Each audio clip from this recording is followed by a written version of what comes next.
No momento em que a ciência parece estar perto de confirmar a teoria do Big Bang, a gigantesca explosão que teria dado origem ao universo há bilhões de anos, um encontro em Genebra, na Suíça, reuniu cientistas, filósofos e religiosos. O objetivo era discutir a seguinte questão: e se a ciência realmente conseguir comprovar a origem do universo a partir desta teoria que utiliza como base a chamada partícula divina? A tentativa de explicar de onde viemos é apenas um dos campos onde a ciência abre novas fronteiras do conhecimento. Em outras frentes, a nanotecnologia promete revolucionar o tratamento de inúmeras doenças.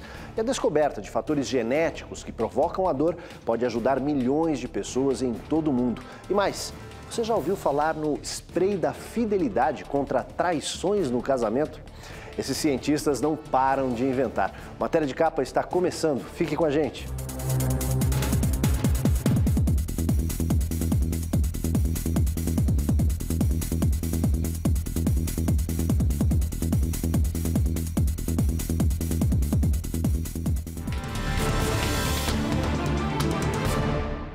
O encontro em Genebra passou quase despercebido, mas contou com representantes de instituições como a Universidade de Oxford, da Igreja Anglicana e do CERN, o Centro Europeu de Pesquisas Nucleares. É justamente esse centro que coordena as pesquisas sobre a partícula subatômica que pode explicar a origem do universo, do ponto de vista científico, é claro.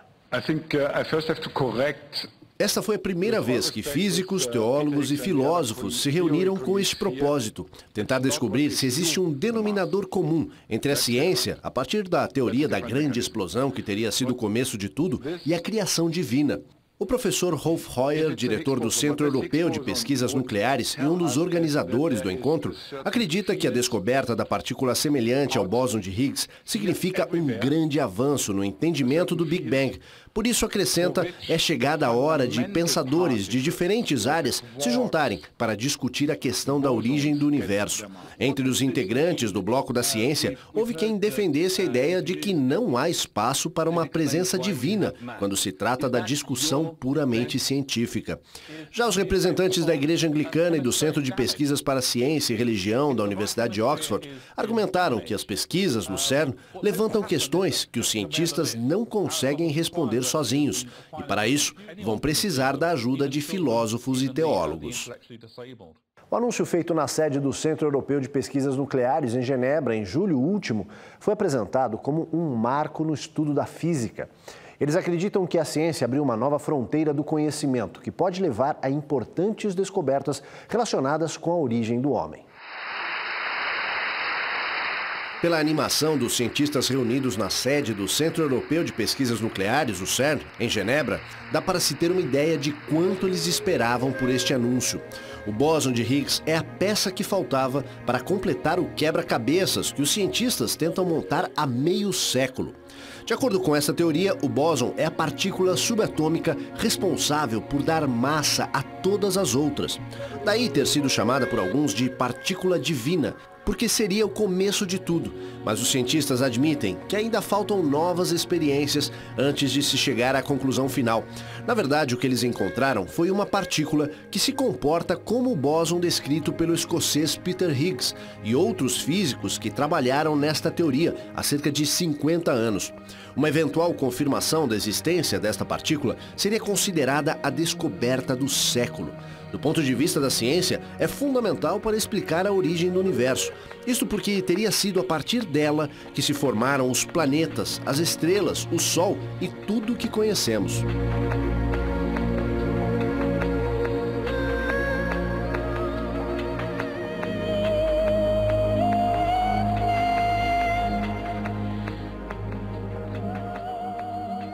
Será que a descoberta da partícula divina, o bóson de Higgs, é realmente uma ameaça para as religiões?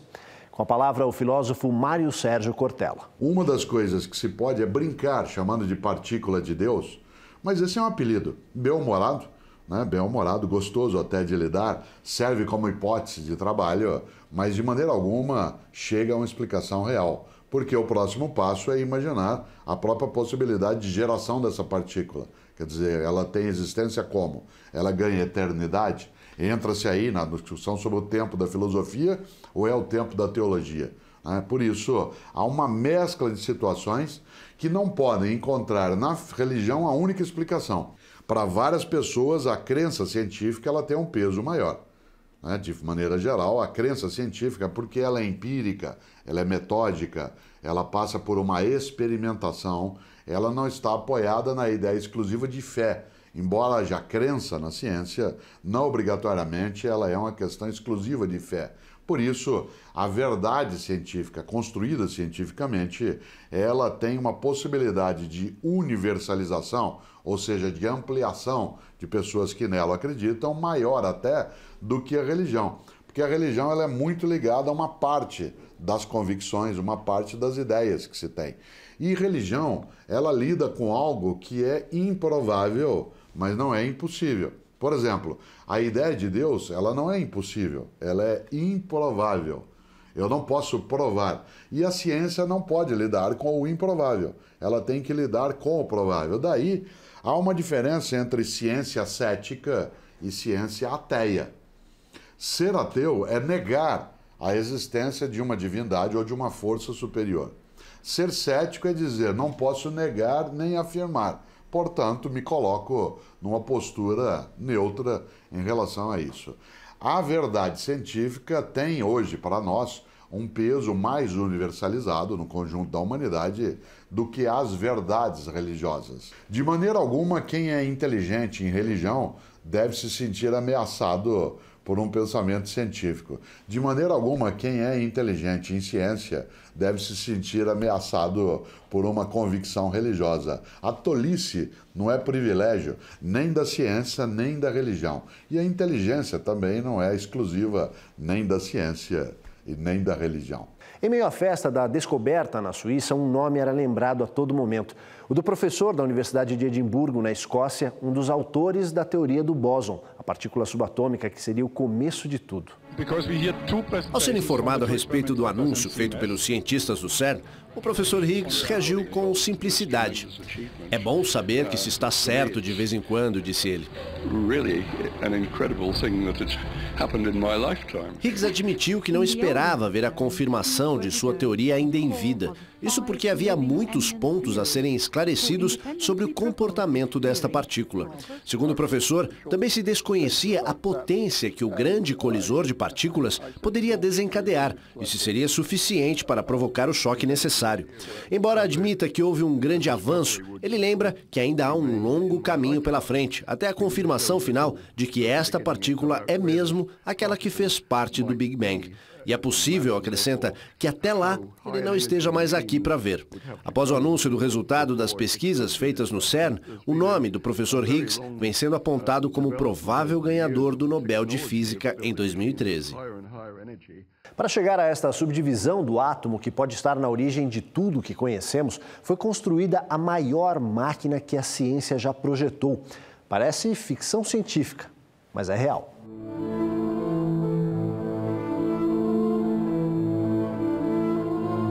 Ao provocarem o choque de partículas subatômicas que circulam no túnel a altíssimas velocidades e sob uma temperatura de 270 graus negativos, os cientistas tentam reconstruir um momento único no universo, o Big Bang, ou a grande explosão que teria ocorrido há 13 bilhões e 700 milhões de anos.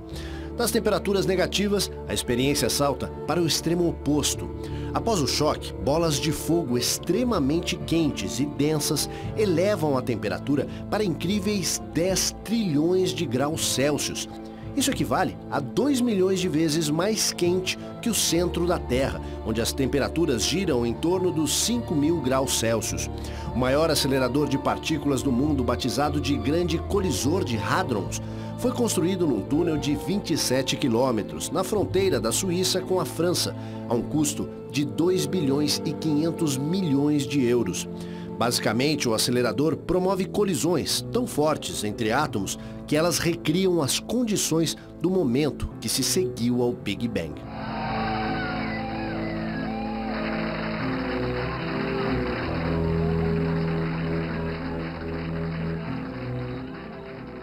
No Antigo Testamento, a Bíblia traz a alegoria da Torre de Babel.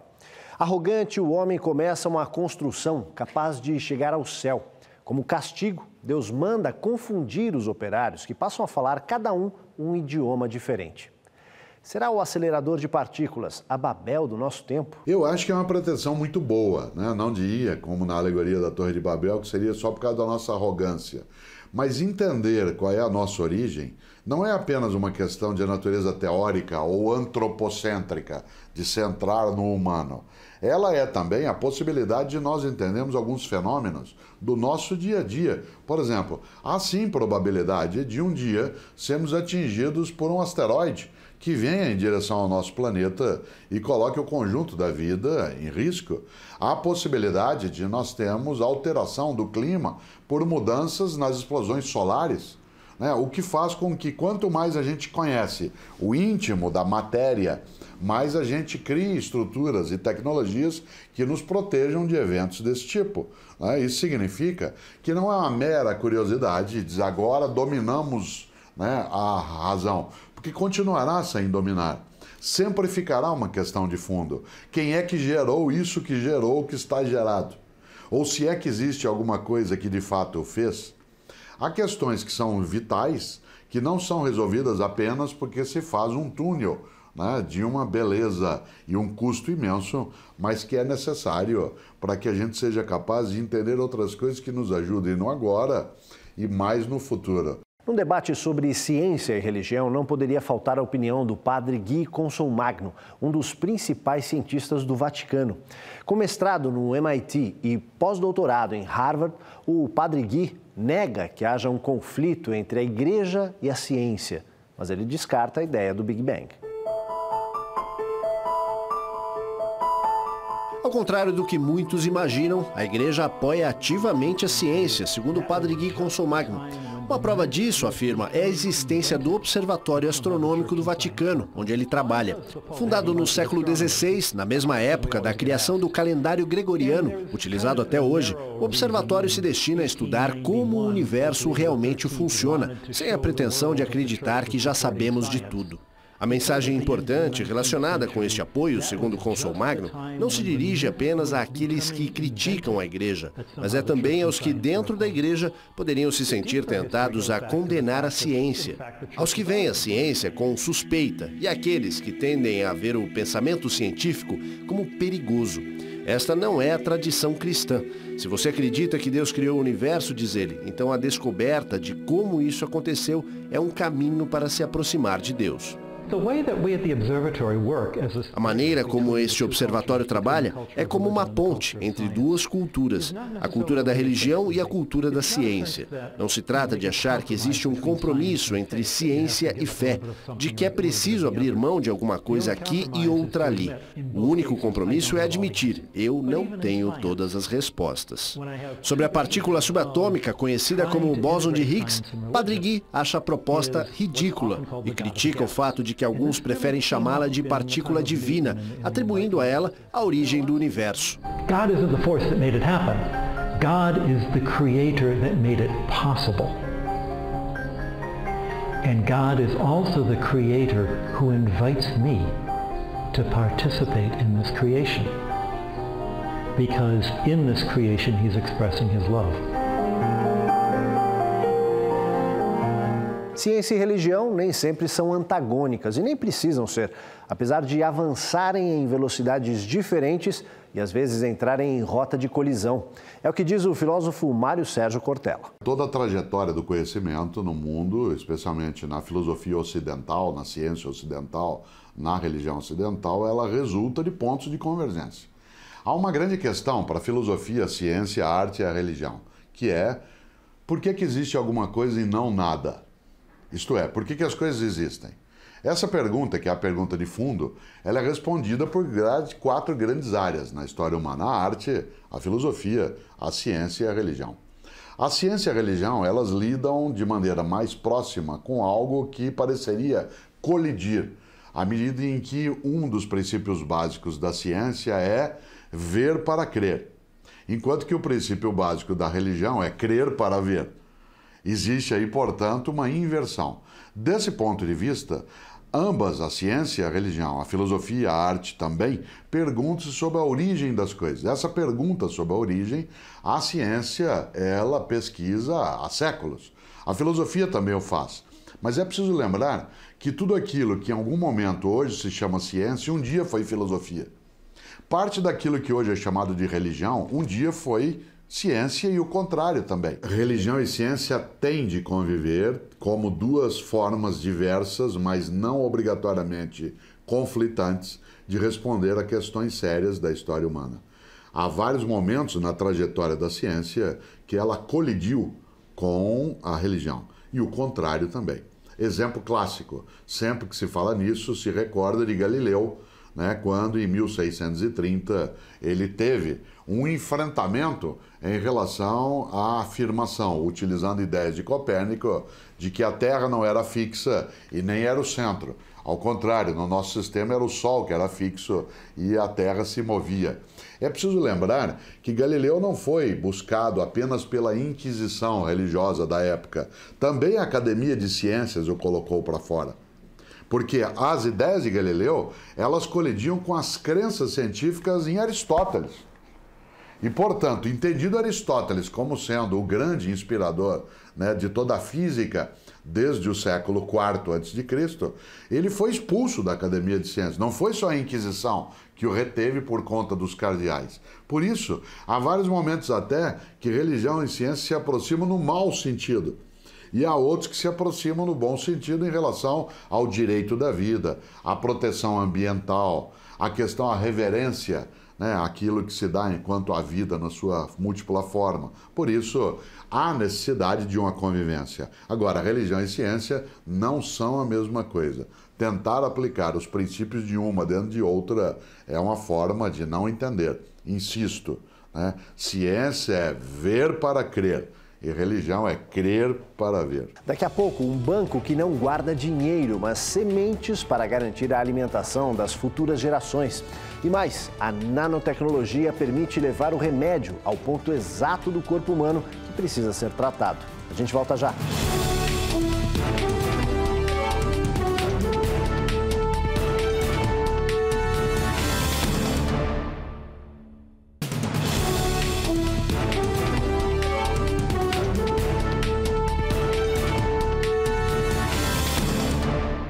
A ciência também avança rápido em inúmeras áreas de pesquisa. Na Universidade Federal do Rio de Janeiro, um laboratório está equipado para produzir remédios com nanopartículas. Cápsulas 1000 vezes menores do que a espessura de um fio de cabelo levam a medicação direto até a célula afetada. Parece pó, mas são milhares de nanocápsulas que contêm remédio. Esta é a primeira fábrica de polímeros em escala nano do país.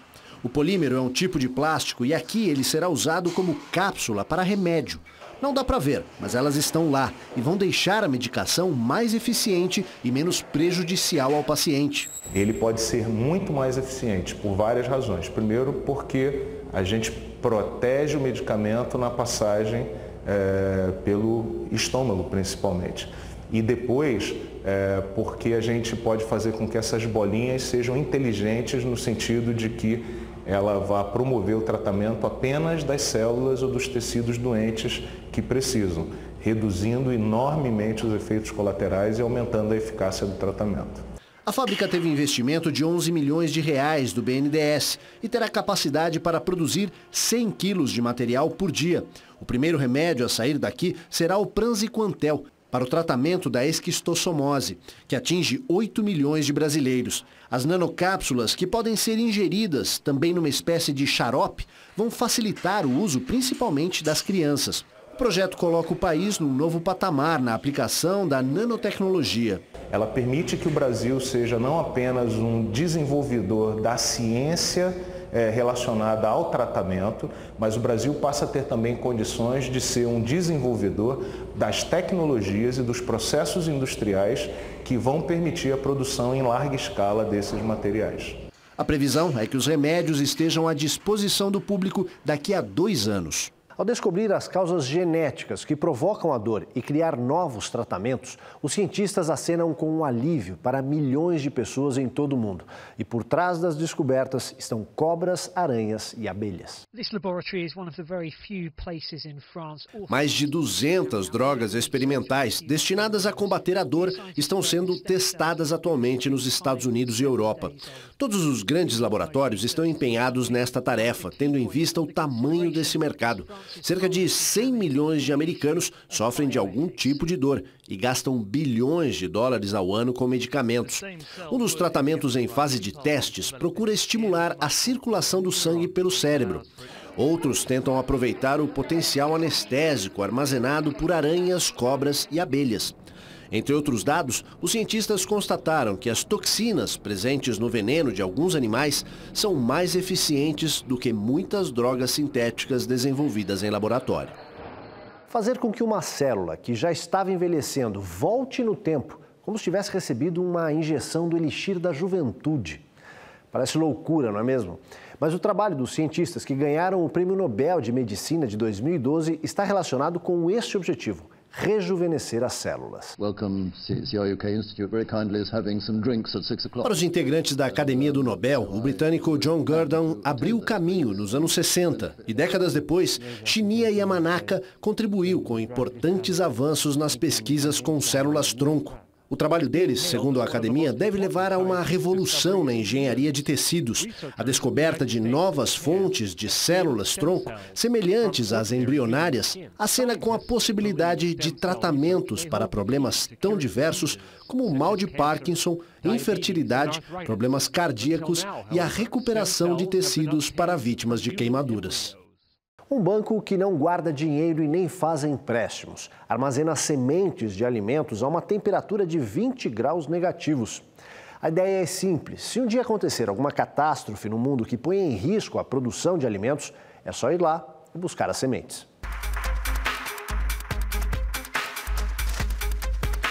O Banco Global de Sementes de Svalbard funciona no extremo norte da Noruega, onde o clima glacial ártico assegura a baixa temperatura e a perfeita conservação das sementes. Mais de 60 países, além de universidades, institutos de pesquisas e ONGs, já depositaram lá as sementes de quase 800 mil espécies de alimentos. A preocupação principal é garantir a segurança alimentar das futuras gerações, mesmo que grandes catástrofes venham a se abater sobre o globo terrestre. Ao contrário de outros bancos de sementes instalados nos Estados Unidos e Europa, o banco norueguês de Svalbard é tido como o mais seguro, porque fica debaixo de uma montanha de gelo.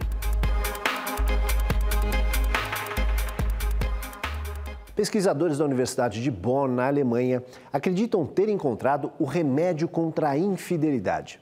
Será que em breve, quando os maridos saírem para o trabalho, as mulheres vão jogar neles o conteúdo de um spray anti-traição? Sob o efeito desse produto, garantem os cientistas, rival nenhuma se aproximará dos homens. Trata-se da oxitocina, produzida pelo corpo humano durante as relações sexuais ou em momentos de afeto. Essa função já era conhecida, daí ela ser chamada de hormônio do amor. Agora, os cientistas descobriram outras características da oxitocina. De acordo com um estudo publicado pelo Journal of Neuroscience, se houver um aumento na presença desse composto no organismo, a tendência é de fortalecimento das relações já existentes. Na experiência feita na Alemanha, os pesquisadores lançaram oxitocina nos narizes de 57 homens, antes de apresentá-los a uma mulher bastante atraente. Na medida em que ela tentava se aproximar deles, todos mostraram um certo desconforto e tentaram afastá-la.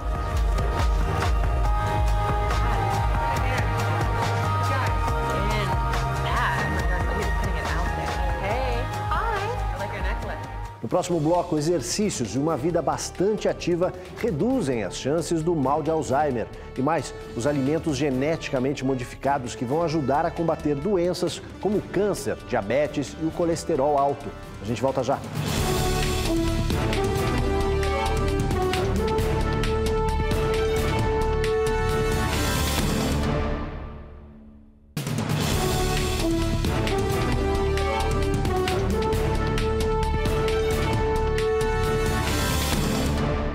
frutas que vão combater o câncer, legumes contra a diabetes e verduras que podem reduzir o colesterol. Em breve, a luta contra as doenças vai começar na mesa de refeições, graças aos avanços permitidos pela engenharia genética. Pesquisadores do setor de recursos genéticos e biotecnologia da Embrapa trabalham no desenvolvimento de uma espécie de abóbora que poderá conter o diabetes. Uma alface enriquecida vai ajudar a reduzir o colesterol, enquanto outras frutas e legumes, também geneticamente modificados, poderão combater doenças como hipertensão e câncer. Em outra frente de pesquisa, deve ser produzido um tipo de alho que terá importante papel na luta contra ataques cardíacos.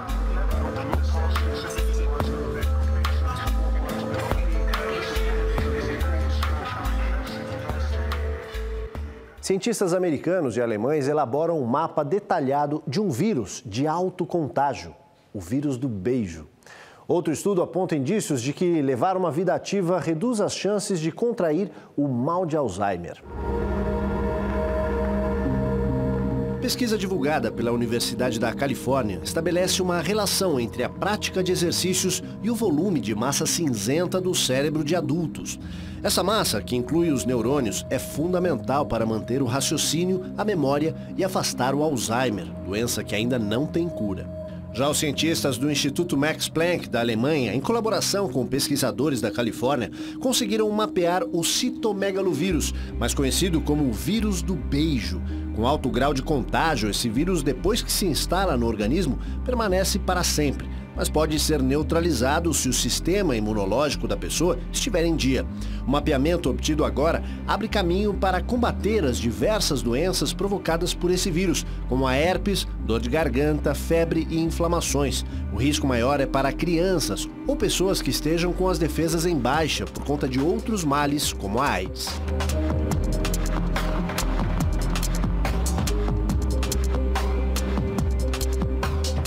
Como vimos ao longo do programa, a ciência avança em diversos campos, mas a questão que mais intriga os pesquisadores é descobrir a origem do universo. Daí o investimento de 2 bilhões e 700 milhões de euros na construção do acelerador de partículas atômicas, onde centenas de cientistas tentam determinar de onde viemos. No debate com teólogos e filósofos foi levantada a seguinte dúvida: existe espaço para Deus ao lado das teorias científicas? Diante dessa pergunta, vale recorrer a uma frase de Charles Darwin, o naturalista inglês, autor da teoria da evolução, que de certa forma complementa a tese do Big Bang. Em sua autobiografia, Darwin escreveu: "O mistério do princípio de todas as coisas, para nós é insolúvel, e eu, de minha parte, devo estar satisfeito em permanecer agnóstico." Ele pensava assim: cientistas e religiosos em todo o mundo continuam na busca. Matéria de Capa fica por aqui, voltamos no próximo domingo, às 7 da noite. Uma ótima semana para você e até lá.